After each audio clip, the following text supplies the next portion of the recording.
तो गाइस, अगर आपके पास होंडा का एक्टिवा स्कूटर है, कोई सा भी मॉडल हो, Activa 3G 4G 5G HET non HET, अगर आप उसे घर पे ही मेंटेन करना चाहते हैं, खुद से ही करना चाहते हैं, तो मैं आपको कुछ ऐसे टिप्स बताऊंगा, ऐसे तरीके बताऊंगा जिससे आपकी गाड़ी एक जैसी मेंटेन चलती रहेगी और राइड बहुत स्मूथ रहेगी ऑल टाइम।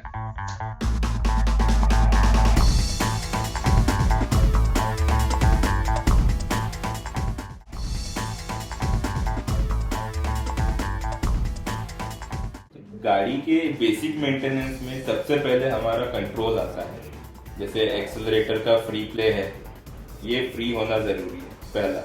दूसरा, एक्सेलरेटर केबल जो है वो स्मूथ होनी चाहिए, फ्री होनी चाहिए, क्योंकि हम सबसे ज्यादा एक्सेलरेटर का यूज करते हैं और कांस्टेंट उसे पकड़ के भी रखते हैं, तो रिस्ट में पेन ना आए, इसलिए एक्सेलरेटर केबल में पहला चीज फ्री रहना चाहिए, दूसरा चीज वो स्मूथ रहना चाहिए। अगर ये एक्सीलरेटर केबल टाइट हो जाएगी तो रिस्ट में पेन आएगा रिपीट।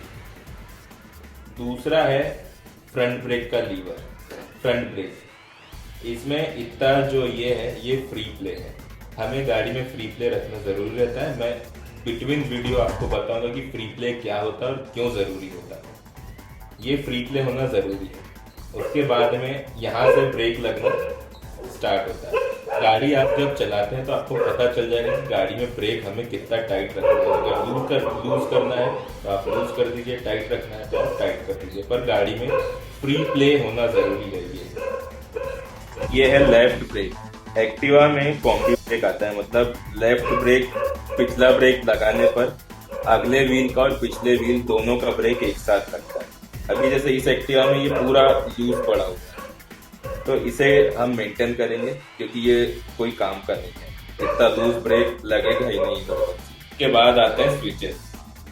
स्विचेस में सबसे पहली चीज जो देखनी रहती है वो है लॉक। लॉक जब खराब रहता है, बहुत से लोगों को नहीं पता रहता है, वो लॉक करके चले जाते हैं और गाड़ी का हैंडल जैसे ही ऐसे किया हमने सीधा, तो ये वापस खुल जाता है लॉक। तो चाबी देख लीजिए आप, चाबी का जो ये ग्रूव्स रहता है, ये अगर इसी शेप में कट चुका है तो समय है आपको नई चाबी यूज करने का।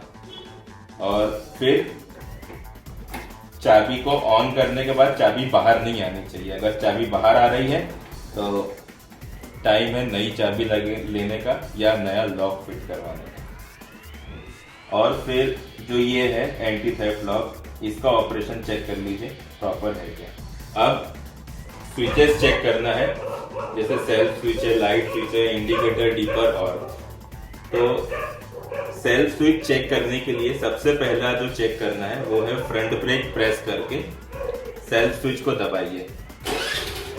क्या आपकी गाड़ी चालू हो गई तो ओके, फिर गाड़ी ऑफ करके ऑन कीजिए और फिर लेफ्ट ब्रेक प्रेस करके सेल्फ बटन से देखिए कि क्या अब गाड़ी चालू हो। एक्चुअली में दोनों ब्रेक से गाड़ी चालू होना जरूरी है। फिर हॉर्न चेक कर लीजिए प्रॉपर है। इंडिकेटर जिस हिसाब से वर्क करना चाहिए, फ्रंट इंडिकेटर मीटर में और पीछे की ओर दोनों साइड में इंडिकेटर चलने चाहिए प्रॉपर। फिर हेडलाइट चेक करना है, हेडलाइट चेक कर लेंगे। हेडलाइट चेक करने के लिए गाड़ी को स्टार्ट करना जरूरी है। लाइट स्विच को ऑन ऑफ करके देखिए कहीं लूज टर्मिनल तो नहीं। कई बार ये स्विच लूज हो जाता है, जिसके कारण हेडलाइट स्विच ऑन होने के बाद भी नहीं हो पाता। तो अभी जैसे दिख रहा है कि ये चालू है। फिर स्लीपर स्विच से चेक कर लेंगे कि दोनों पोजीशन लाइट प्रॉपर वर्क कर रही है कि नहीं कर रही है, हाई बीम लो बीम चल रहा है या नहीं चल रहा है। मीटर में भी हमें चेक करना है कि हाई बीम का इंडिकेशन आ रहा है कि नहीं आ रहा है।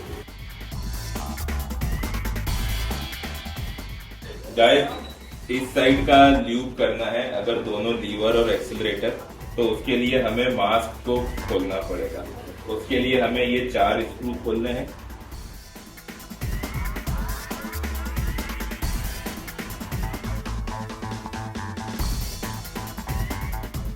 एक स्क्रू यहाँ रहता है, ये कई बार खोलते वक्त नीचे गिर जाता है, तो अगर आप गाड़ी मेंटेन कर रहे हैं तो आपको नोज वाले पोर्शन पे भी ध्यान देना ही है। तो बेटर है कि आप पहले नोज खोल लें ताकि वो स्क्रू नीचे गिरे ना। ये कई बार बाहर निकल के फ्री होने के कारण नीचे गिर जाता है, तो एक हाथ यहाँ नीचे रखेंगे ताकि अगर वो स्क्रू कभी गिरता है तो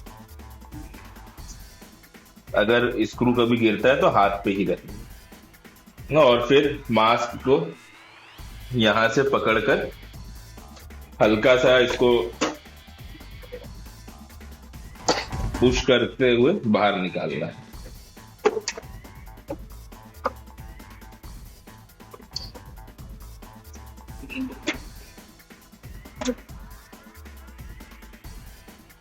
यहाँ पर 4 सॉकेट्स रहते हैं और दूसरी एक्टिवा में 3 भी हो सकते हैं, जिसमें से 2 इंडिकेटर्स के रहेंगे और एक हेडलाइट का रहेगा।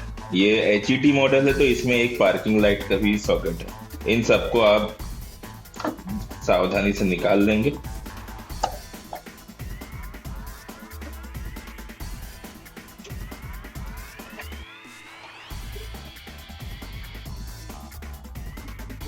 पर जो ये स्क्रू है, इस स्क्रू को ओपन करने के बाद ये चीज पीछे की ओर चली जाएगी। इसका जो ये मीटर कवर का रहता है,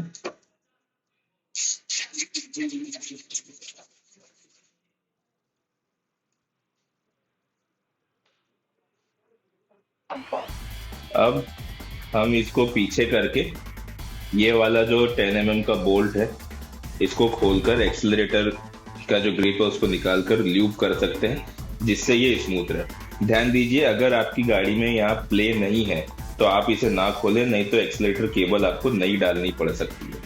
नई डालना एक्सीलरेटर केबल थोड़ा सा कठिन रहता है, तो बेटर है कि अगर ये प्ले नहीं है तो आप मैकेनिक के पास जाएं और एक्सीलरेटर केबल चेंज करवा लें। और अगर फ्री प्ले है तो क्या करना है आपको, अब आप ये 10 mm का जो बोल्ट है इसे ओपन कीजिए। इसको जो ये ब्लैक कलर का कवर है इसको हल्का सा पीछे करके इसको ऊपर करके निकालना है। इस ये जो कवर है इसमें पीछे की ओर एक हुक रहता है, जो नीचे जो पोर्शन है एक्सीलरेटर का, ये योक का, उसमें अटकता है।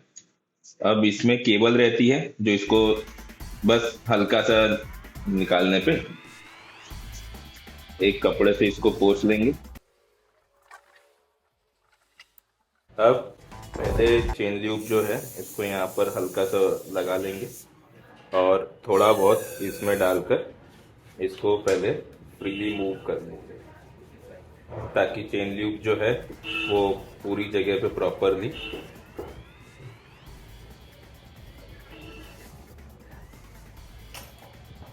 फैल जाए। उसके बाद में जो ये एक्सीलरेटर केबल का ये हुक रहता है इसको इसमें अटकाना है।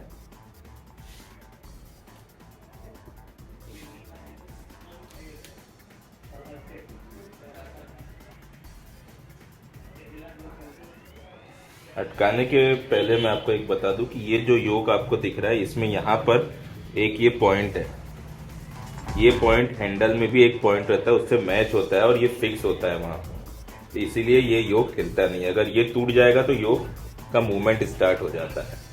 तो अगर आप मूवमेंट हटाना चाहते हैं तो ये आपको योक पूरा चेंज करना पड़ेगा, जो थोड़ा सा कठिन है, तो आप खुद से नहीं कीजिए ये।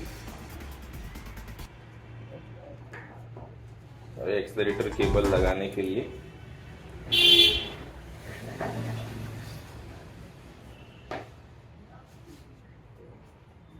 ये फिक्स हो गया है।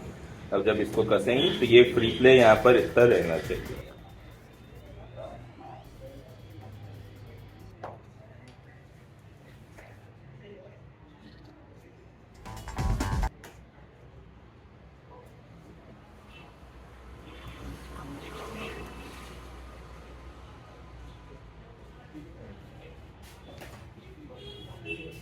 पहले सारे बोल्ट को आप हाथ से कस लें ताकि उसके जो थ्रेड है वो मिसमैच ना हो और गलत थ्रेड ना चढ़ जाए, नहीं तो ये नुकसान का कारण बन सकता है। अब जो ये फ्रंट ब्रेक लीवर है इसको खोलकर ग्रीस करने की जरूरत नहीं है, सिर्फ आप चेन ल्यूब दीजिए और इस पे स्प्रे कर देने से ये पहले से काफी स्मूथ हो जाएगा और बहुत लंबे समय तक स्मूथ रहेगा। आप में से कुछ लोगों का क्वेश्चन रहेगा कि ये लीवर इतना हिलता है, इसका क्या सॉल्यूशन है। एक्चुअली में ये सॉल्यूशन कुछ जरूरत नहीं है। जब भी आप गाड़ी चलाते हैं तो आपका हाथ हमेशा ब्रेक लगाते वक्त इसको ऊपर नीचे खींचता है, जिसके कारण ये प्ले बनता है। तो ये एलिमिनेट करने से कुछ नहीं होगा। अगर आप नया लीवर भी लगाते हैं तो कुछ ही समय में वापस ऐसा ही हो जाएगा। तो ये नेचुरल प्ले बनता है, इससे कोई दिक्कत नहीं है। अब इसको भी आप ल्यूब करना चाहते हैं तो इसको प्रेस कीजिए। एक स्ट्रॉ जो है यहाँ पर अंदर डाल के हल्का सा ल्यूब करना है, ज्यादा नहीं करना है।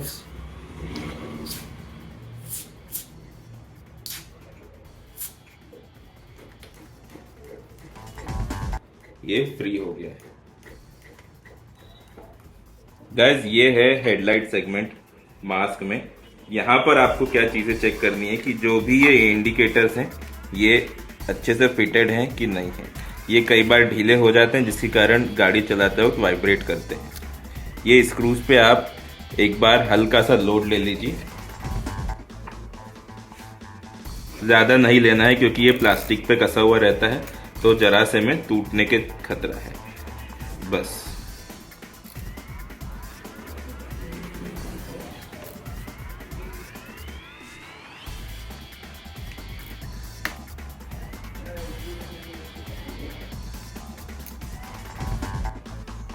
जैसे कि आप लोग देख रहे हैं हल्का हल्का सा टाइट हुआ है, तो हल्का सा लोड लेना है, ज्यादा लोड लेंगे तो ये टूट जाएगा।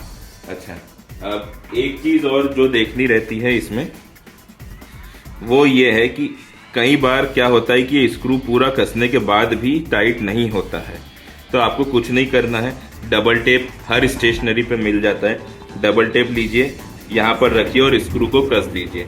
तो उससे क्या रहेगा कि ये फिटमेंट इसका फिक्स हो जाएगा, ये वाइब्रेट भी नहीं करेगा। अब हेडलाइट है, हेडलाइट को आप ऐसा पकड़ के हिला के देख सकते हैं कि ये फिक्स है। अगर फिक्स नहीं है तो आपको जो ये क्लिप्स हैं इनको निकालना है, हल्का सा प्लायर से दबाना है और वापस इनकी जगह पे लगा देना है।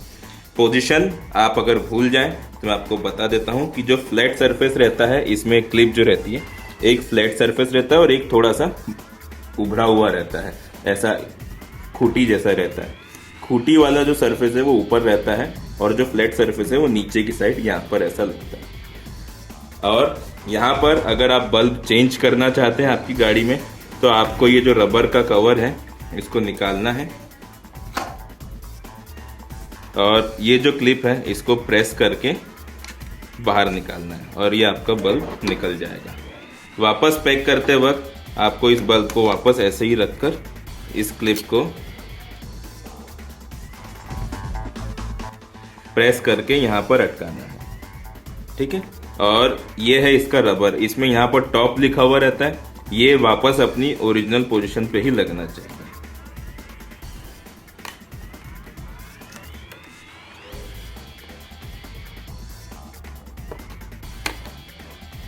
रबर का ध्यान दीजिए कि रबर हमेशा इस हुक के नीचे ही रहे, नहीं तो जो क्लिप लगेगी इस पे सॉकेट इसका वो बार बार बाहर निकल जाएगा।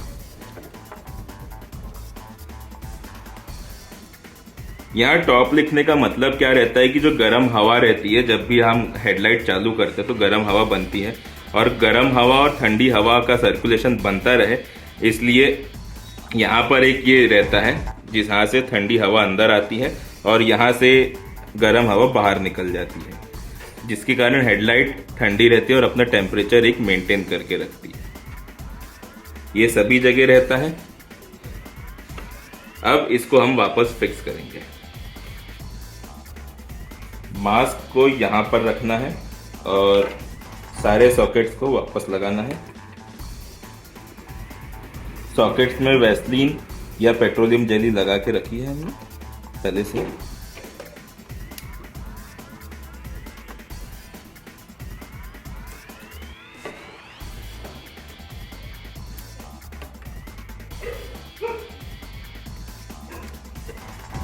ये लग चुका है। अब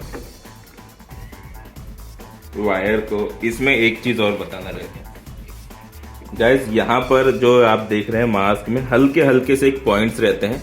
ये पॉइंट्स मास्क के जो ये कवर रहता है यहाँ पर मैच होते हैं। यहाँ पर जैसे ही ये फिक्स होते हैं वैसे ही ये मास्क फिट हो जाता है फर्मली। मास्क को वापस फिट करेंगे। मास्क फिट करते हुए थोड़ा सा ध्यान रखेंगे कि सारे सॉकेट्स और क्लिप्स अपनी जगह पे वापस से बैठ जाएं।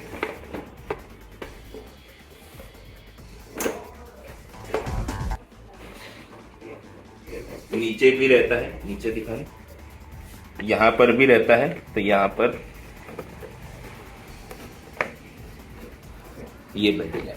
वैसे ही इस साइड में भी रहता है जो कि बैठ चुका है, और नीचे साइड से दिखा यहाँ से। मास्क फिट करते वक्त यहाँ पे भी वो हुक रहता है, तो इसको हल्का सा पीछे की ओर खींच के लगाना है। और स्क्रू कसने के पहले सारा फिटमेंट चेक कर लें, सारी चीज़ें भी चेक कर लें कि सारी चीज़ें, ब्रेक लाइट है, हॉर्न है, स्विचेस है, सॉकेट है, एक बार सही से लगे हुए हैं कि नहीं। उसके बाद आप स्क्रू कसना स्टार्ट करें। सबसे पहला जो स्क्रू हमें कसना है वो है नेक का। तो ये कसते वक्त ध्यान दीजिए कि जो आपका स्क्रू ड्राइवर है उसकी टिप मैग्नेटिक रहे या स्क्रू को वो अच्छे से होल्ड कर सके। उसके बाद इसको कसना स्टार्ट करें।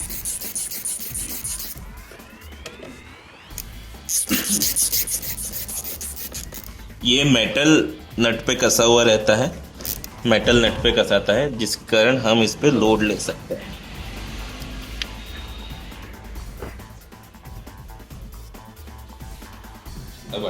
सो गाइस, ये कंप्लीट हो गया है एक सेक्शन मास्क का, जिसमें हमने बैटरी, ब्रेक के स्विच देखे हैं, लीवर चेक किया है और एक्सीलरेटर ग्रिप जो है उसको ल्यूब किया है। इतना काम करने से आपकी जो गाड़ी है उसका मेंटेनेंस लेवल थोड़ा सा बढ़ जाएगा और आपको कहीं बाहर जाने की जरूरत नहीं पड़ेगी। इतने में ही आपकी गाड़ी स्मूथ राइड हो जाएगी। अभी एक चीज जो हमें देखनी है वो ये है कि मास्क कहीं हिल तो नहीं रहा है, या आप हल्का सा इसको ऊपर नीचे पुश करके देखें। कई बार क्या होता है कि कसने के बाद भी ये हिलता है, तो जैसे अभी तो ये नहीं हिल रहा है, पर इन केस अगर आपकी गाड़ी का मास्क हिलता है तो आपको उसका थोड़ा सा फिटमेंट खुद से चेक करना पड़ेगा। जो बेसिक स्किल्स की रिक्वायरमेंट है वो आपको कोई नहीं दे पाएगा, वो आपको खुद आपके हिसाब से ही करना पड़ेगा। पहला स्क्रू यहाँ पर रहता है, इसे ओपन कर लेंगे, लूज करके बाहर निकालेंगे।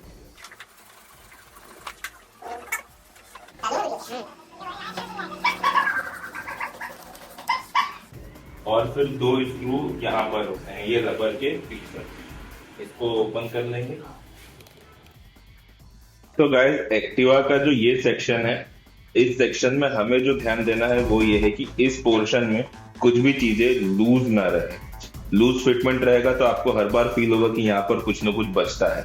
तो सबसे पहले जो आपने खोला है उसको आप चेक कर लो कि यहाँ पर कहीं कुछ लूज चीज तो नहीं है। लूज स्पेयर्स रहेंगे या लूज कुछ भी चीज रहेगी तो वो बाद में चलाते वक्त आवाज करेगी।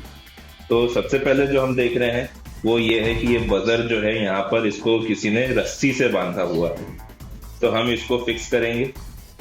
दूसरा, बैटरी की टर्मिनल्स चेक कर रहे हैं कि ये सही है, लूज तो नहीं है।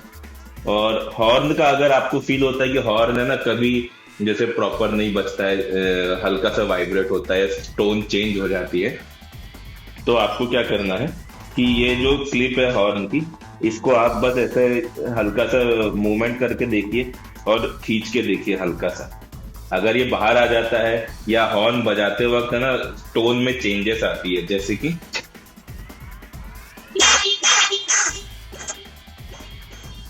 अभी जो ये टोन आ रहा है ये एकदम परफेक्ट टोन है, ये इस टोन को हमें छेड़ने की जरूरत नहीं है।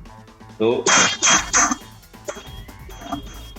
अभी जो इसकी सेटिंग है वो एकदम फिक्स है, प्रॉपर है, तो इसको भी हम कुछ नहीं कर रहे हैं। और एक जो चीज दिख रही है मुझे वो ये है कि ये जो बैटरी होल्डर है ये वाला थोड़ा सा लूज है, हालांकि आवाज नहीं कर रहा है पर इसको फिर भी फिक्स करना जरूरी है। तो इसको फिक्स करने के लिए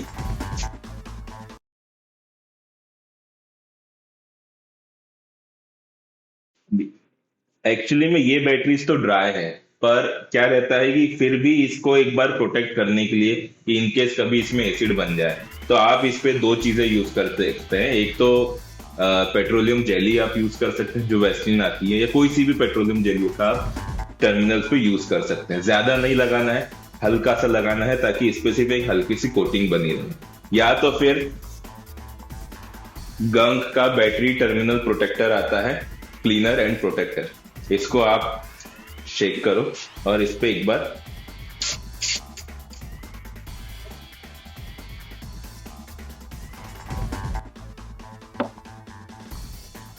ये हो गया आपका बैटरी की तरफ से एक छोटा सा मेंटेनेंस। और इस पोर्शन में फ्यूज भी देखने रहते हैं, पर इस गाड़ी में ओके हैं। तो अगर आपको फ्यूज भी देखना है तो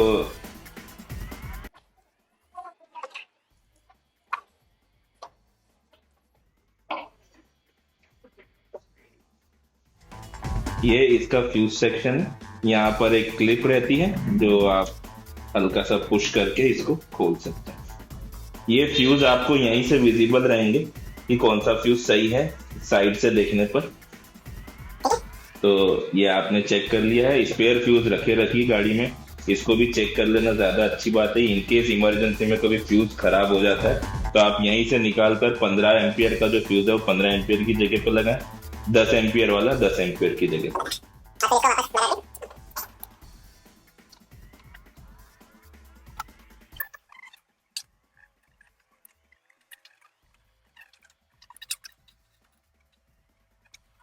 बैटरी टर्मिनल हो गया, हॉर्न हो गया।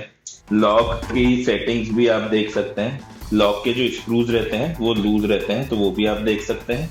और जो ये टर्मिनल्स रहते हैं यहाँ पे भी आप वैसलीन का यूज कर सकते हैं।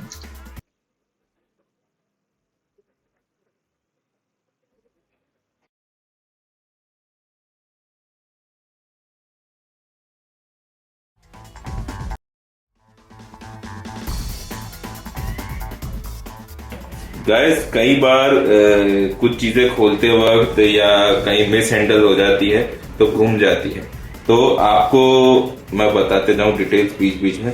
जैसे ये होती है कैचर, ये यहाँ नोज में लगती है, ये लगी हुई है। और ये कई बहुत सारी जगह पे लगती है, एक्टिवा में और बहुत सी गाड़ियों में।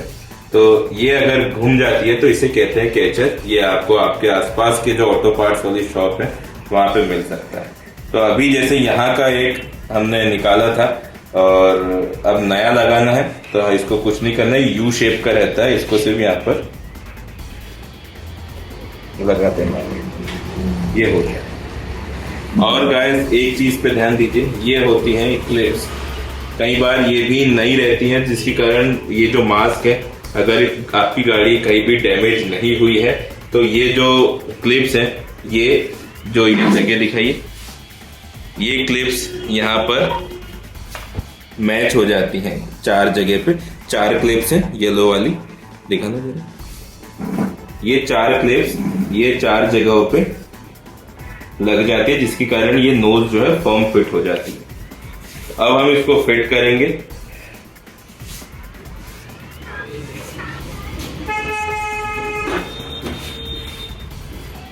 थोड़ा इधर पे गैप पे दिखा।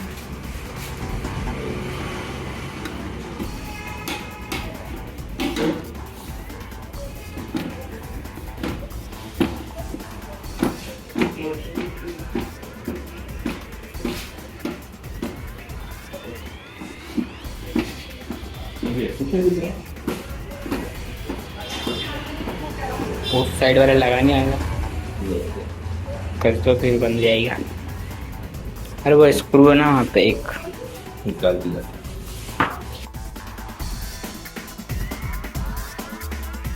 गाइस अब फ्रंट व्हील का जो मेंटेनेंस है मैं ज्यादा तो डीप में नहीं बताऊंगा, बस इतना ही बताऊंगा जो आपके लिए जरूरी है।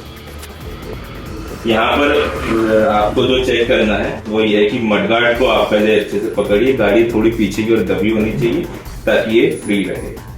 अब मडगार्ड पकड़कर जो टायर उसको पकड़ना है और फिर उसको इस पोजीशन पे हिला के देखना है। बहुत माइन्यूट सा प्ले दिखता है, अगर माइन्यूट सा प्ले लगे तो हो सकता है कि आपकी गाड़ी का व्हील का बेयरिंग गया हुआ है, या यहाँ पर बुशिंग गई हुई है, या तो ये लिंक बुश गए हुए हैं। ये दोनों में से कुछ भी अगर गया हुआ है तो ये आपको खोलना नहीं है, ये सीधा मैकेनिक के पास से ही होगा। अब आप इसको मूव करके देख लीजिए कि क्या व्हील का रोटेशन फ्री है और इसमें बेयरिंग का या कोई प्ले नहीं बन रहा। और एक प्ले और चेक करना है, वो ये है, अरे ग्रीन बूस्ट का प्ले चेक करवाना है। ग्रीन बूस्ट जो रहते हैं वो यहाँ पर लगते हैं शॉकअप में, बॉटम में। अगर ये खराब रहते हैं तो ये जो है यहाँ पर प्ले बनता है। थोड़ा पास में ना हल्का सा दिख रहा है, जैसे कि अभी आप देख सकते हैं कि इसमें हल्का सा प्ले है। शॉकअप और ये जो कनेक्टर है इसमें हल्का सा प्ले बन रहा है। और अगर गाड़ी चलाते वक्त या दचके में चू चू की ऐसी आवाजें भी आती हैं तो वो जो आवाज रहती है वो यहीं से बनती है, क्योंकि ये रबर का रहता है और यहाँ पर ड्राई होने के कारण, खराब होने के कारण यहाँ से आवाज बनती है। प्लायर या 8 mm के स्पैनर से यहाँ केबल में एक नट होता है, उसको पकड़ना है और 14 mm के स्पैनर से इसको टाइट करना है।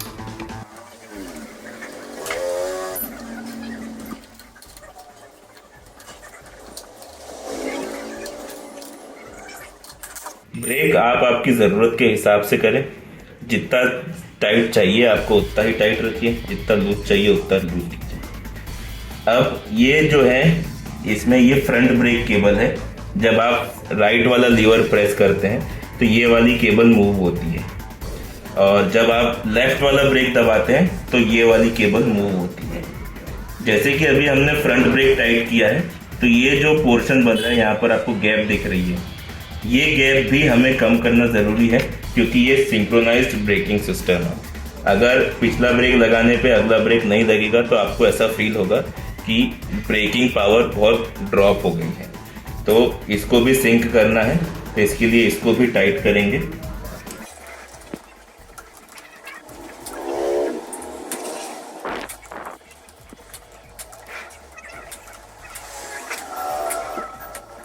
अभी भी यहाँ पर गैप बन रही है, जैसे कि आप देख सकते हैं। जब मैं पिछला ब्रेक लगा रहा हूँ तो ये फ्री मूवमेंट कर रहा है,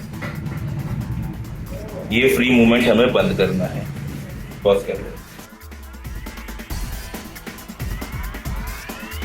तो गाइस ये टाइट हो चुका है ब्रेक। अभी आपको क्या करना है कि कई बार कस्टमर जो एक्टिवा के ओनर हैं, स्पेशली सिर्फ एक्टिवा वाले, वो रिपोर्ट ये करते हैं कि आगे के व्हील में से ना कुछ खरकर करकर जैसी आवाज आती है, तो वो आवाज इसी की रहती है। मेरे ख्याल से आपको आवाज सुनाई आ रही होगी। ये वाइब्रेट करता है, जिसके कारण इस टाइप का साउंड आता है। ये अगर एलिमिनेट करना है तो आपको इस वाली जो ये वाला जो ब्रेक है इसको इतना टाइट करना पड़ेगा कि ये इसका मूवमेंट जो है बहुत कम हो जाए। यहाँ हालांकि स्प्रिंग रहती है इसको न्यूट्रलाइज करने के लिए, पर ये हल्का आवाज करता ही है। ये अभी जो पोजीशन है ये ओके है, इतना एलिमिनेट नहीं कर सकते इससे ज्यादा। यहाँ पर हमें हल्का सा ग्रीस का यूज करना पड़ेगा ताकि डैम्पिंग जो है वो थोड़ा सा बढ़ जाए और ये बहुत कम वाइब्रेट करे, ब्रेक आर्म का मूवमेंट स्मूथ रहे और वो प्रॉपर रिटर्न जाए। इसलिए यहाँ पर हम चेन ल्यूब लगा देंगे जो अच्छा पेनिट्रेशन देती है और लंबे समय तक स्मूथनेस बनी हुई रहेगी। और ये बहुत समय तक एक ही जगह पे अटका हुआ रहता है, स्टिक रहता है, जिसके कारण स्मूथनेस जो है ग्रीस के कंपैरिजन में, ऑयल के कंपैरिजन में बहुत हाई हो जाता है।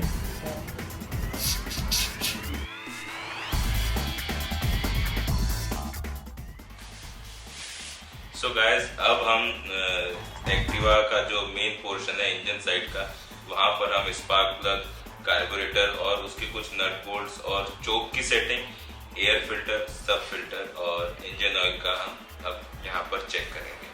तो गाइस, सबसे पहले हमें स्पार्क प्लग को चेक करना है। जिसके लिए अभी हमने एक्टिवा का जो बॉडी कवर है वो पूरा एलिमिनेट करके रखा है, ताकि आप उसे इजीली समझ सकें और आपको वो जो विजुअल है वो भी बहुत क्लियर रहे। आपको पूरा निकालने की जरूरत नहीं है, ये वैसे भी बहुत इजीली एक्सेसिबल होता है। तो सबसे पहले स्पार्क प्लग का पोजीशन इस जगह पे रहता है। ये इंजन का हेड है और उसके पास में यहाँ स्पार्क प्लग है और उसकी कैप है। तो इसको पहले निकालना है। इसको पकड़ के बाहर की ओर पुश करेंगे, ये थोड़ा अच्छे से लगा हुआ रहता है। ये प्लग कैप है। प्लग कैप में हमें जो देखना है वो ये है कि ये इजीली बाहर ना आए, यहाँ पर से फर्म फिट रहे और जो ये रबर है वो हार्ड ना हुआ। और गाड़ी जब हम स्टार्ट करते हैं उस टाइम पे एक स्पार्किंग वाला साउंड आता है। अगर वो मतलब एक्चुअली में नहीं आना चाहिए, पर अगर वो आता है तो वो रीजन इसी स्पार्क प्लग कैप के कारण रहता है। अगर ये ढीला है, खराब है, तो जो स्पार्क प्लग में जो जितना स्पार्क जाना चाहिए, करंट जाना चाहिए, वो प्लग के पहले ही बॉडी में या इधर उधर लीक हो जाता है। उसका जितना भी कारण रहता है, रेस्पॉन्सिबिलिटीज रहती हैं, वो स्पार्क प्लग कैप और जो एसटी कॉइल होती है उसका वायर होता है, वहां पर से होता है। तो अब हम इसका स्पार्क प्लग खोलेंगे। स्पार्क प्लग खोलने के लिए special spark plug spark plug पर रखना है और ध्यान दीजिए कि आपको ज्यादा ताकत नहीं लगाना है। अगर प्लग नहीं खुलता है तो ज्यादा ताकत नहीं लगाइए, नहीं तो ये प्लग टूट भी सकता है और टूट गया तो आपको गाड़ी खींच कर कहीं ले जानी पड़ेगी। उससे बेटर है कि आप आगे से आप देख सकते हो कई बार ताकत ज्यादा लगानी पड़ती है।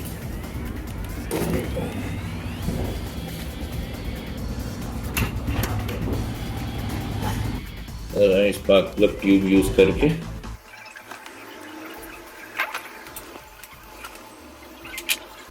गाइस, अभी जो स्पार्क प्लग इस एक्टिवा में से निकला है वो सर्विस लिमिट से बाहर हो चुका है। उसे चेक करने के दो ही तरीके हैं, एक तो इलेक्ट्रोड और उसका प्लग गैप। प्लग गैप जो है वो समय के साथ बढ़ते जाता है, क्योंकि इलेक्ट्रोड और ये दोनों चीजें वियर आउट होती रहती है। तो मैं आपको बताता हूँ कि ये चीज कैसे चेक की जाती है कि स्पार्क प्लग गैप बढ़ी है या नहीं। तो ये है स्पार्क प्लग जो अभी उस एक्टिवा में से निकला है और ये है स्पार्क प्लग गैप चेक करने के लिए एनजीके की तरफ से मिला हुआ। अभी जो हम चेक कर रहे हैं इसका प्लग गैप आ रहा है 1.35। अभी इसका जो स्पार्क प्लग गैप आता है वो मैं आपको बताता हूँ। ये आता है अप्रोक्स 0.9 mm और जो अभी हमने स्पार्क प्लग जो पुराना निकला है उसका जो प्लग गैप देखा है वो 1.3 के ऊपर जा रहा है। इतना प्लग गैप अगर बढ़ जाता है तो क्या होता है कि गाड़ी में एक तो ये वैसे ही रजिस्टर्ड स्पार्क प्लग है, तो प्लग गैप बढ़ने के कारण इसमें स्पार्क जंप करने के लिए एक्स्ट्रा करंट की जरूरत रहती है। अगर प्लग गैप कम नहीं की जाएगी तो उसका जो स्पार्क इंटेंसिटी है वो बहुत कम हो जाएगी, या उसे बहुत इंजन को बहुत ज्यादा ताकत लगानी पड़ेगी स्पार्क जनरेट करने के लिए, और इंजन ऐसा करता नहीं है, जिसके कारण फायरिंग मिस फायरिंग होगी या माइलेज ड्रॉप होगा या पिकअप कम हो जाएगा गाड़ी का। इसलिए स्पार्क प्लग गैप जो रहती है वो 0.9 mm रखी जाती है होंडा की गाड़ियों में। तो अब ये स्पार्क प्लग हम इसमें फिट करेंगे। स्पार्क प्लग फिट करने के लिए गाइस सबसे जरूरी चीज जो है कि इनिशियल थ्रेड्स जो रहते हैं, यानी कि स्पार्क प्लग की जो इनिशियल थ्रेड्स हैं वो आप हाथ से ही कसें, क्योंकि अगर आप कोई टूल से कसते हैं या किसी स्पैनर से कसते हैं तो हमें पता नहीं चल पाता है। हाथ से कसते वक्त हमें पता चल जाता है कि इजीली जा रहा है स्पार्क प्लग या थोड़ा सा टाइट हो रहा है। अगर टाइट हो रहा है तो थोड़ा सा हमें चेक करने की जरूरत है कि थ्रेड्स कहीं टेढ़े ना चले जाए। अगर टेढ़े चले गए तो दिक्कत हो जाएगी। एक बार हाथ से स्पार्क प्लग कसा जाए जहां तक भी उसे कसाना है, उसके बाद में हम स्पैनर का यूज करेंगे। जितना जरूरी है उतना ही कसें, उससे ज्यादा ताकत नहीं लगाना है।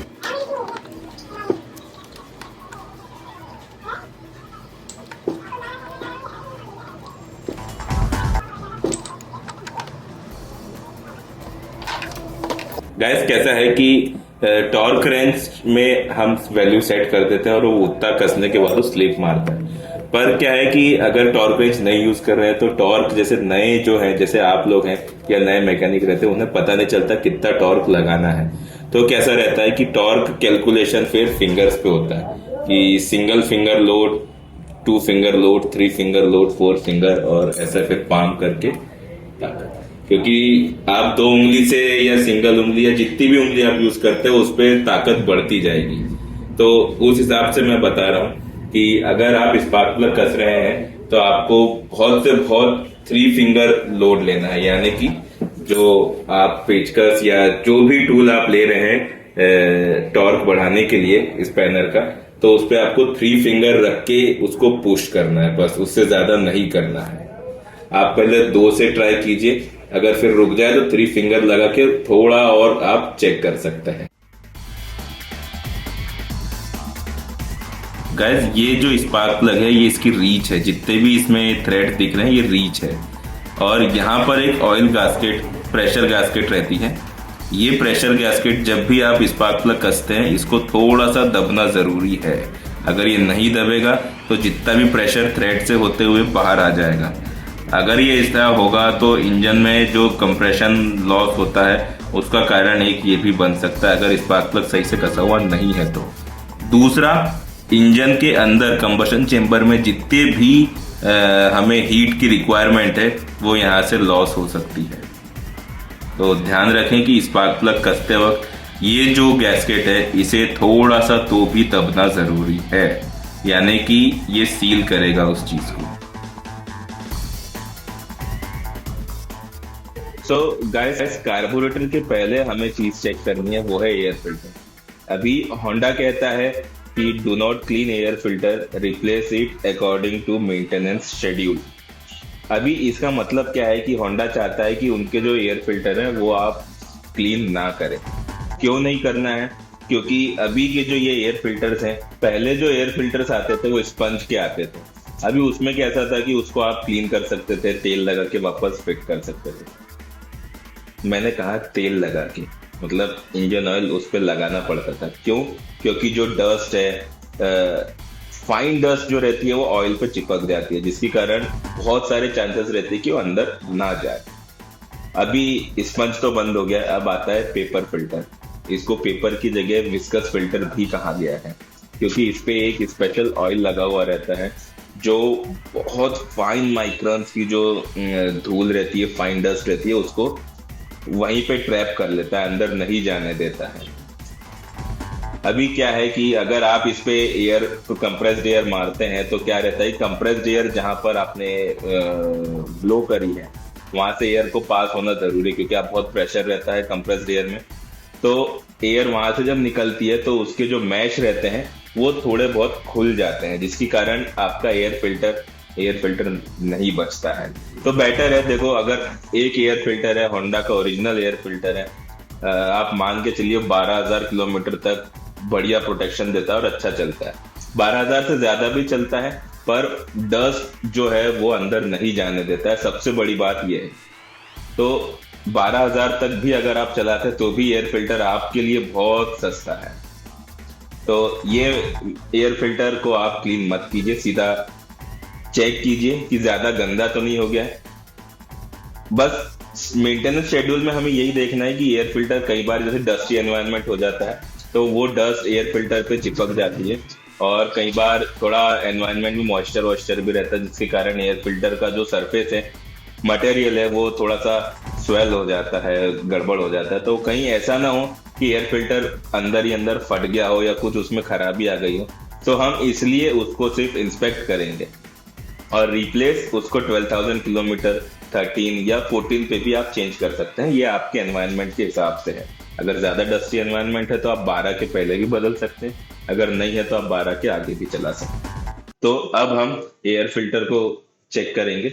एयर फिल्टर चेक करने के लिए एक्चुअली में हमने गाड़ी की जो बॉडी है उसको थोड़ा ज्यादा खोल के रखा हुआ है, ताकि आप उसको बहुत अच्छे से समझ सकें और जो वीडियो फ्रेम बन रही है वो आपको बहुत अच्छे से दिख जाए। ये वाला फिल्टर लगा हुआ है जो इस गाड़ी में लगा, तो आपको गाड़ी में एयर फिल्टर के जितने भी स्क्रू हैं सब कसने ही पड़ेंगे, नहीं तो उसमें प्रेशर ड्रॉप के कारण डस्ट जो है वो अंदर जा सकती है। सो गाइस, ये एयर फिल्टर है ओरिजिनल। ये दिख बहुत गंदा रहा है आपको, पर जब मैं इसको हटाता हूं तो आप देखिए अंदर धूल ना के बराबर है। इसकी जगह अगर लोकल फिल्टर होता ना तो इसका जो भी सरफेस है ये पूरा मतलब धूल मिट्टी चिपकी हुई दिखती है इसमें। अभी जो ये एयर फिल्टर है, ये एयर फिल्टर आप देख सकते हैं 22,140 पे लगा हुआ था, मतलब 22,140 किलोमीटर विजिबल होगा 29/10/2020। और आज है आज क्या तारीख है, 14/10/2022। और किलोमीटर जो थे इसके 22,140 थे। तो अभी देख लेते हैं कितने किलोमीटर है। 34,544 किलोमीटर ये एयर फिल्टर रन कर चुका है, मतलब ये 12,000 के आसपास चल चुका है।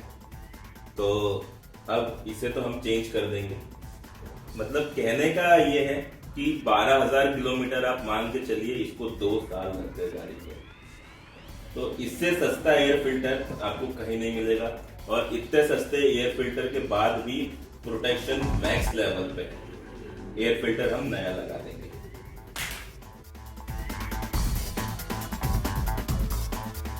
कार्बोरेटर एक्चुअली में हमें खोलने की जरूरत नहीं पड़ती है। खोलने के कुछ कारण रहते हैं, जैसे अगर इन केस कार्बोरेटर में से पेट्रोल ओवरफ्लो हो रहा है, जो उसका ओवरफ्लो पाइप रहता है उसमें से अगर पेट्रोल गिर रहा है या गाड़ी झटके ले रही है या उसके जेट्स में कुछ कचरा फंस गया है, उसी केस में हमें कार्बोरेटर को खोलना है। और एक केस और ये है कि जो इसका इंसुलेटर होता है वो अगर टूट जाए या इसका जो जॉइंट रहता है वहां से अगर एयर लीकेज आ रहा है या पेट्रोल लीकेज आ रहा है, उस टाइम पे हमें कार्बोरेटर को खोलना है। अदरवाइज हम सिर्फ ये चेक करेंगे कि बोल्ट टाइट है कि नहीं है कार्बोरेटर की। कार्बोरेटर को वहीं लगे लगे भी साफ कर सकते हैं। उसके लिए हमें कार्बोरेटर क्लीनर की जरूरत रहती है, वो है हम यूज कर रहे हैं विस्टा का थ्रॉटल क्लीनेक्स। तो मैं बताता हूँ आपको कि इसको कैसे यूज करना है। ये जो होस पाइप का स्क्रू है उसको खोलेंगे, साइलेंसर साइड जाकर फिर देखना पड़ेगा कि क्या कार्बोरेटर में डस्ट है। अगर डस्ट है तो हम वहीं से उस पे कार्बोरेटर स्प्रे करेंगे।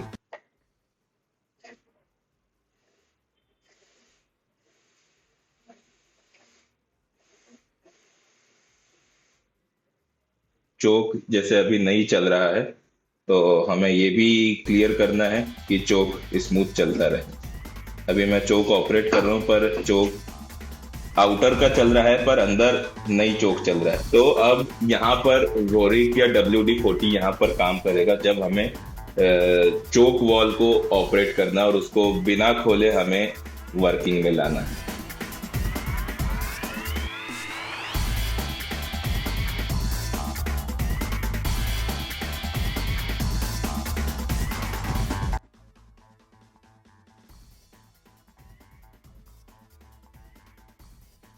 तो जैसे कि अभी आप देख सकते हैं कि बिना कार्बोरेटर को खोले ये क्लीन हो गया है और जो चोक वॉल है वो भी ऑपरेट होने लग गया है। अभी अब हम इसको पैक कर देंगे।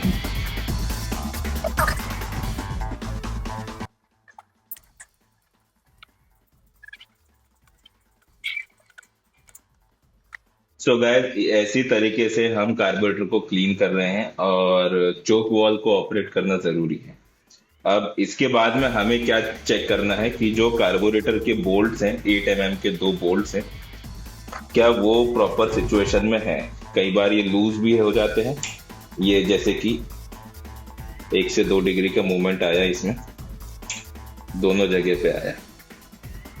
ये चेक हो जाने के बाद हमें ये चेक करना है कि जो फ्यूल पाइप है क्या वो कहीं से सड़गल तो नहीं रहा है और ढीला तो नहीं है। अगर ये फर्म फिटेड है तो इसे रहने दीजिए, और अगर आप चाहते हैं निकाल के चेक करना तो इसको हल्का सा मूव करके फिर निकाल के देखना है। इसमें से इंजन जब ऑफ रहता है तब पेट्रोल नहीं आना चाहिए। अगर इंजन ऑफ रहने पर भी यहाँ से पेट्रोल फ्लो हो रहा है तो आपकी गाड़ी के जो पेट्रोल टी है उसमें खराबी है। ये पेट्रोल टी है, टंकी के नीचे पेट्रोल टी रहती है। ये एक्चुअली में जैसे हीरो होंडा में पेट्रोल टी जो रहती है वो ऑन ऑफ रिजर्व होता है, इसमें नहीं कर सकते हैं वो चीजें, इसलिए यहाँ पर ऑटो पेट्रोल टी है। ये इंजन चालू होते से ही पेट्रोल की सप्लाई चालू कर देती है और इंजन ऑफ होते से ही बंद कर देती है। बेसिकली क्या होता है, जब पेट्रोल टी खराब हो जाती है ना तो ऑल टाइम पेट्रोल सप्लाई रखती है। उस केस में क्या रहता है कि अगर जैसे कार्बोरेटर का जो फ्लूट वॉल होता है, फ्यूल पिन भी कहते हैं, बहुत सी टर्म्स कही जाती है, तो वो अगर खराब हो जाती है तो यहाँ से पेट्रोल का जो फ्लो रहता है वो रुकता नहीं है, इंजन में जाता है, कार्बोरेटर से बाहर आता है, गाड़ी ओवरफ्लो होती रहती है और मतलब पेट्रोल का सिर्फ वेस्टेज होता है। तो वो चीज ना हो, इसके लिए पेट्रोल टी सही होना जरूरी है। अच्छा, दूसरा केस क्या रहता है कि इन केस आप पेट्रोल पाइप है चेक नहीं कर पाए या कभी रास्ते में अचानक टूट गया, निकल गया, तो पेट्रोल बहता ही रहेगा, इंजन बंद नहीं होगा, बहता ही रहेगा, पूरा टंकी में जितना भी पेट्रोल है सब निकल जाएगा। तो पेट्रोल टी इस कारण से चेंज हो जाना जरूरी है। गाइस, अब हम देखेंगे इसका किक का इशू। बहुत से बार लोगों का रिपोर्ट भी आया है कि किक जो है वो नीचे ही अटक जाती है। तो इसमें देखते हैं क्या इसकी किक अटकती है। हाँ, अटक रही है। इस चीज को फ्री करने के लिए, मतलब इस किक को फ्री करने के लिए हमें जो ये क्रैंक केस कवर है इसे खोलना पड़ेगा। इसको हमें हल्का सा जर्क देकर खोल देना। अभी जैसे ये है किक रेचेट, यहाँ पर डस्ट के कारण ये थोड़ा सा जाम चल रहा है, तो इसको निकालना है। निकालने के बाद आप देख सकते हैं कि इसमें डस्ट कितनी जमी हुई है, मिट्टी बहुत जमी है जिसके कारण ये हार्ड चल रहा है। तो इसको या तो आप पेट्रोल से साफ कर लीजिए या तो आप इस पे डायरेक्ट चेन ल्यूब का यूज करके इसे वापस भी लगा सकते हैं। आपकी आलसी पर डिपेंडेंसी है, कुछ और नहीं। अभी हमने इसको साफ कर दिया है, ज्यादा साफ नहीं है, पर ये अपना काम अभी भी बढ़िया तरीके से कर सकता है। तो अब ये अच्छे से काम करे, इसके लिए चेन लूप, तो ये अपना काम अब स्मूथ करे और किक इजीली रिटर्न आ जाए। इसलिए हमें ये जो रिटेनर है, रेचेट रिटेनर कहते हैं, ये वाले चीज को, इस पे हमें चेन लूप लगाना है थोड़ा सा और उसको मूव करना है। और हल्का सा यहाँ पर आप लगा देंगे, बहुत हल्का सा, ड्रिप नहीं होने देना।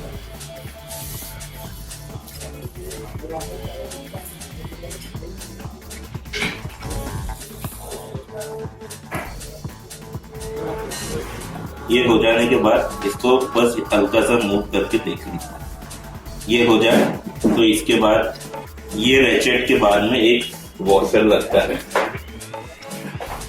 ये वॉशर लगाना है और इसको वापस अपनी जगह पे फिट करना है। लगाते वक्त ये जो वॉशर है और ये जो रेचेट है, यहाँ पर एक हल्का सा ग्रूव बना हुआ है, तो वॉशर को आप उस ग्रूव पे रखकर फिट कर सकते हैं, जिससे ये बहुत आसानी से फिट हो जाएगा। और ये जो पोर्शन है यहाँ पे भी आप हल्का सा चेन ल्यूब यूज कर सकते हैं, जिससे ये जॉर्नल बेरिंग जो है अच्छे से काम करेगा।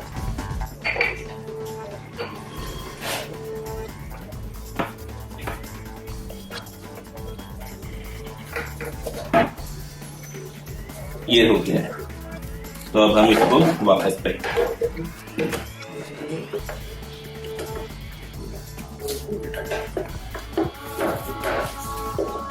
तो गैस पूरा पैक हो चुका है। अब हम वापस किक करके देखेंगे। ये पहले से काफी स्मूथ हो गई है और क्विक रिटर्न भी हो गया। तो गैस अब हम इसका इंजन ऑयल देखेंगे।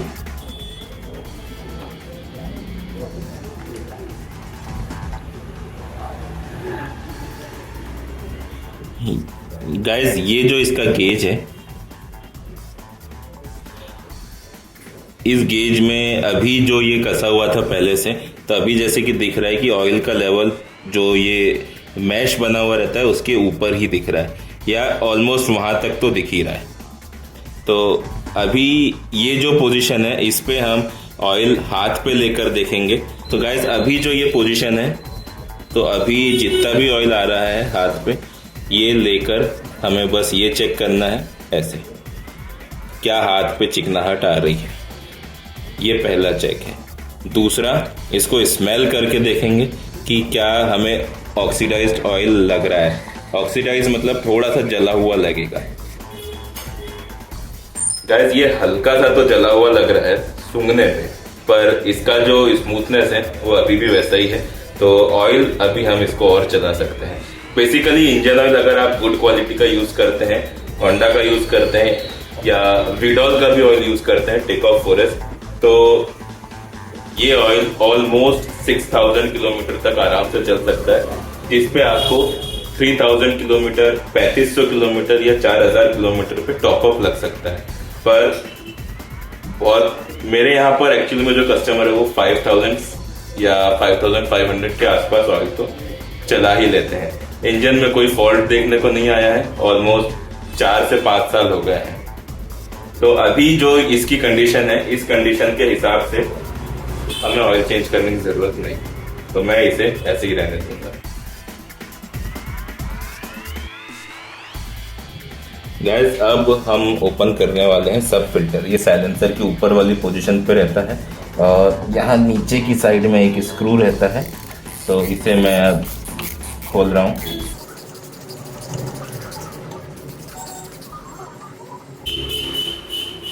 ये खोलने के बाद यहाँ पर कुछ हुक रहते हैं, 2 इधर है और 2 इसके ऑपोजिट में है, तो दोनों को मैं प्रेस करके खोल लूँगा। और वैसे ही पीछे का जो है अदर लॉक, उसे भी ओपन करके। गाइस ये सब फिल्टर है, यहाँ से एयर पास होकर साइलेंसर के साइड में जाती है। अगर ये खराब हो जाता है तो यहाँ से मिट्टी साइलेंसर साइड में जाती है, जिससे गाड़ी फटाके भी फोड़ देते हैं। तो अगर ये सही है तो ये सॉफ्ट रहेगा, क्लीन रहेगा और इस पे ऑयल का थोड़ा बहुत ट्रेसेस दिखेगा, जैसे कि आप देख सकते हैं ये इसमें ऑयल दिख रहा है। ये डस्ट है, ये डस्ट से कोई इश्यू नहीं है, ये आप रहने भी देंगे तो कोई इश्यू नहीं है, और अगर आप इसे क्लीन कर देते हैं तो भी कोई दिक्कत नहीं है। पर क्लीन करने के बाद इसे ऑयल करना जरूरी है, तभी ये एक्टिवेट होगा, अदरवाइज ये फिल्टर कुछ काम ही नहीं करेगा। तो अभी तो जैसे मैं देख पा रहा हूँ कि इसमें ऑयल भी है और ये साफ भी है, तो इसे हम वापस लगा देंगे। जैसे निकाला था वैसे ही लगाएंगे और जो लॉक्स हैं उसे वापस करके स्क्रू जो है उसे वापस लगा देंगे।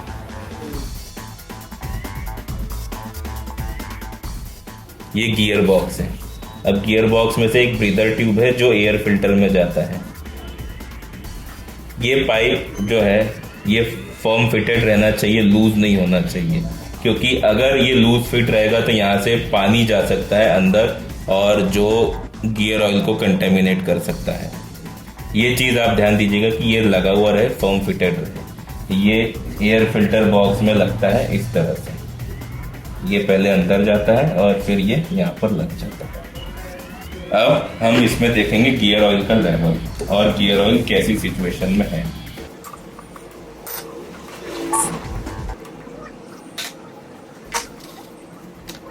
तो गाइस जैसे कि मैं देख पा रहा हूँ, जो गियर बॉक्स में जो ऑयल है वो थोड़ा सा काला तो हो गया है, पर पूरा स्मूथ है अभी भी।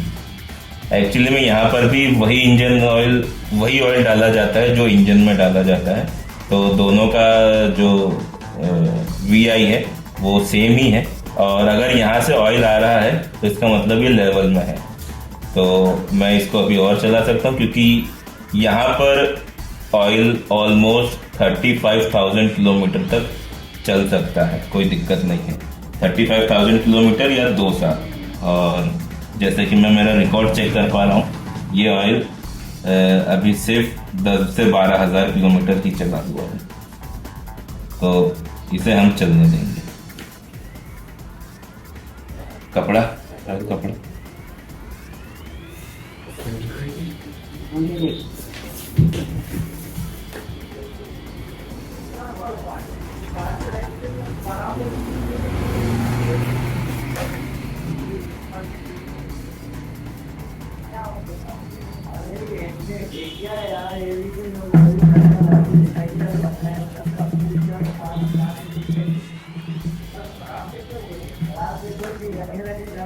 तो गाइस, अब जो ध्यान देने वाली चीज है वो ये है कि ये जो ऑयल बोल्ट का ड्रेन बोल्ट का वॉशर है, ये हमें इंस्पेक्ट करना रहेगा कि ये खराब तो नहीं है। इसमें अगर ये खराब रहता है तो ये लूज हो जाता है और यहाँ से लीकेज भी आना स्टार्ट हो जाता है। तो बेटर है कि हम इसे चेक कर लें। इस पे मुझे अभी कोई निशान तो नहीं दिख रहा है, क्योंकि यहाँ पर बहुत कम लोड भी लगता है और चूंकि ये बहुत कम खुलता है, यहाँ पर इश्यूज भी बहुत कम आते हैं। तो इसे हम पैक करेंगे। पहले मैं नीचे का ये ऑयल पोस्ट लेता हूँ और इसे वापस पैक कर देंगे।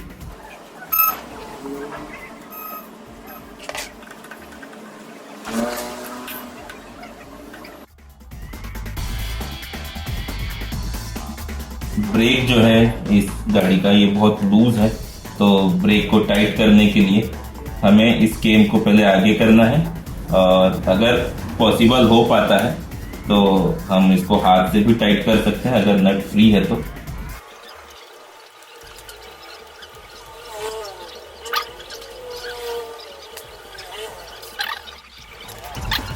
अभी जैसे ब्रेक टाइट हो गया है तो हमारी ऑलमोस्ट सर्विस कंप्लीट हो चुकी है। तो अब हम इसकी ऑयलिंग ग्रीजिंग में आपको बता देता हूँ और इसे अब पैक करेंगे। सबसे पहले स्टार्ट में यहीं से करता हूँ। गाड़ी में बहुत से मूविंग पार्ट्स रहते हैं जहाँ पर ऑयलिंग होना ज़रूरी है और उसे स्मूथ ऑपरेशन ज़रूरी है। तो जो ये केम रहती है यहाँ पर हमें स्मूथ ऑपरेशन चाहिए रहता है। तो ज़्यादा डीप में न जाने के लिए हम ऐसी चीज़ों का यूज़ करेंगे जो खुद ही डीप चले जाते हैं, जैसे कि विडॉल का चेन ल्यूब। ये अपने आप ही डेप्थ में चला जाता है और पूरा जितना भी लिंकेज रहता है उसे स्मूथ कर देता है। तो मैं इसे यहाँ लगा दूंगा, ये अपने आप उस चीज़ को फ्री कर देगा। और यहाँ पर भी मैं थोड़ा सा यूज़ करूँगा ताकि जो मूवमेंट है वो फ्री हो जाए। ठीक है। आओ, बोल्ट की बैठ गया, ले रहा हूँ, इधर दिखा तो।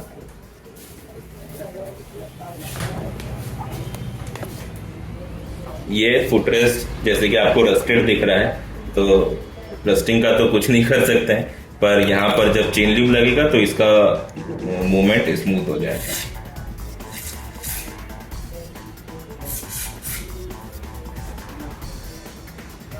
आप फील नहीं कर सकते अभी, पर मुझे तो ये फील हो रहा है काफी स्मूथ। अब साइड स्टैंड है, साइड स्टैंड को इस तरह से मूव करके देख लेंगे कि ज्यादा प्ले तो ना रहे, क्योंकि जैसे ही लोड बढ़ता है तो जो इसका ये साइड स्टैंड का जो ये पोर्शन है ये चौड़ा होते जाता है, जिसके कारण गाड़ी, आप बोल सकते हैं कि गाड़ी जो लीन होना स्टार्ट हो जाती है साइड स्टैंड लगाने पे। तो अभी जो ये पोजीशन है इसकी, ये अभी ओके है, सर्विस लिमिट में है। ये बोल्ट टाइट है, ये बोल्ट टाइट है, इसको आप एक बार चेक कर सकते हैं कहीं ये लूज तो नहीं है। तो 17 mm के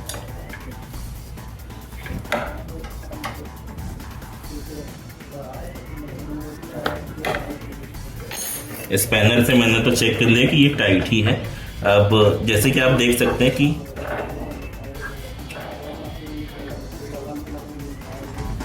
इसका जो मूवमेंट है वो बहुत हार्ड है और अजीब सी साउंड भी निकाल रहा है।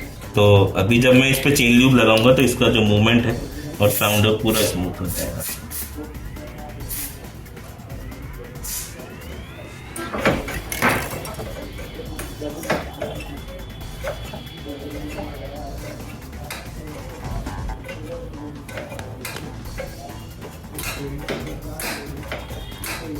स्टैंड काफ़ी फ्री हो चुका है और ये बहुत लंबे समय तक फ्री भी रहेगा।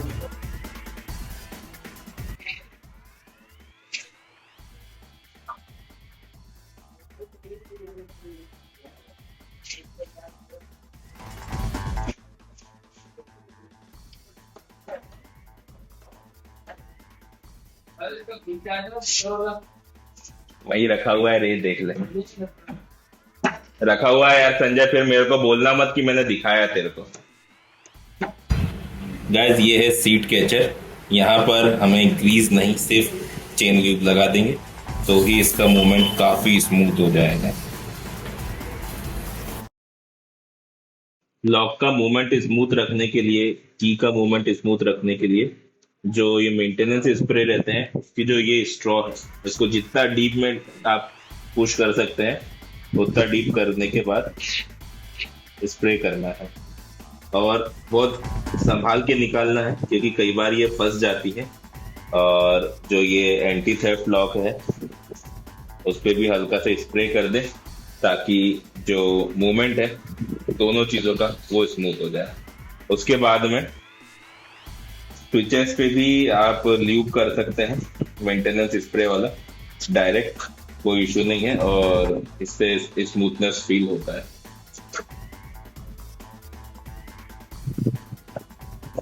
और जो डिपर स्विच है उसमें इस पॉइंट पे हमें स्प्रे करना रहता है हल्का सा, तो इंडिकेटर में हो गया।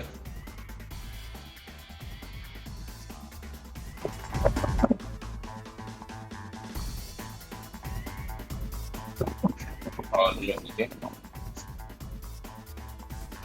सीट लॉक वाला जो की होल है वहां पे भी हल्का सा स्प्रे कर देंगे।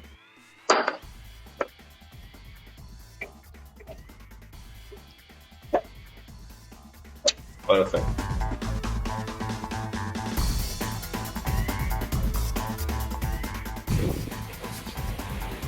अब एक बार फाइनल इंस्पेक्शन करना है। जो की है लॉक में उसका मूवमेंट चेक कर लेंगे और जो एंटी थेफ्ट लॉक है वो मूवमेंट चेक कर लेंगे, ये दोनों ही स्मूथ है। और जैसे चाबी इसमें ऑन पे निकल रही है, निकलनी नहीं चाहिए, पर क्योंकि कस्टमर नहीं चाहते हैं तो हम नहीं करेंगे। बाकी मूवमेंट लॉक परफेक्ट है और दोनों पोजीशन पे सेट लिया जा रहा है, फ्रंट ब्रेक रियर ब्रेक दोनों से। पेपर स्विच वर्किंग है और मीटर की जो लाइट है वो भी वर्किंग है, प्रॉपर है।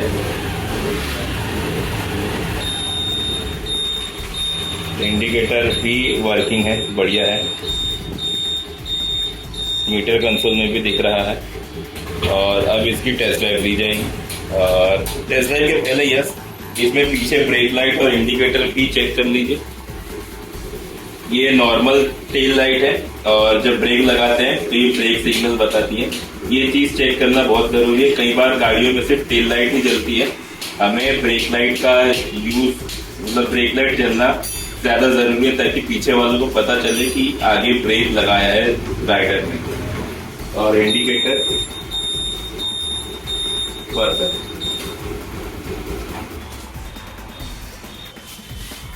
तो गाइस ये प्रोसीजर फॉलो करके आप आपकी गाड़ी को मेंटेन कर सकते हैं और इतना मेंटेन रख सकते हैं कि गाड़ी स्मूथ चले। और छोटे मोटे चीजें जो ऐसी है रहती है गाड़ियों में कि उसके लिए आपको मैकेनिक के पास जाना ना पड़े, तो ये वीडियो आपके लिए काफी हेल्पफुल रहेगा। और एक बेसिक स्किल ये वीडियो को फॉलो करने के लिए चाहिए, क्योंकि सर्विस के लिए खोलना बहुत इजी काम रहता है पर पैक करना थोड़ा कठिन काम रहता है, तो जिसमें आपको एक बेसिक स्किल का रिक्वायरमेंट है। अभी ये वीडियो आपको कैसा लगा आप कमेंट करके जरूर बताइएगा। और अगर वीडियो आपको बहुत अच्छा लगा हो तो प्लीज वीडियो को लाइक कीजिएगा और चैनल को सब्सक्राइब कीजिएगा, क्योंकि आगे ऐसे और वीडियोस आएंगे जो मैं सोच रहा हूँ कि मैं थोड़ा डेप्थ में और बनाऊं। डेप्थ में बनाने में थोड़ा सा डर भी लगता है, क्योंकि क्या है कि ये किसी ने कहा है कि अज्ञान अगर अंधकार है तो ज्ञान महाअंधकार है। इसी के साथ में मैं आपसे फिर मिलूंगा एक नई वीडियो के साथ में। तब तक के लिए हैप्पी राइडिंग।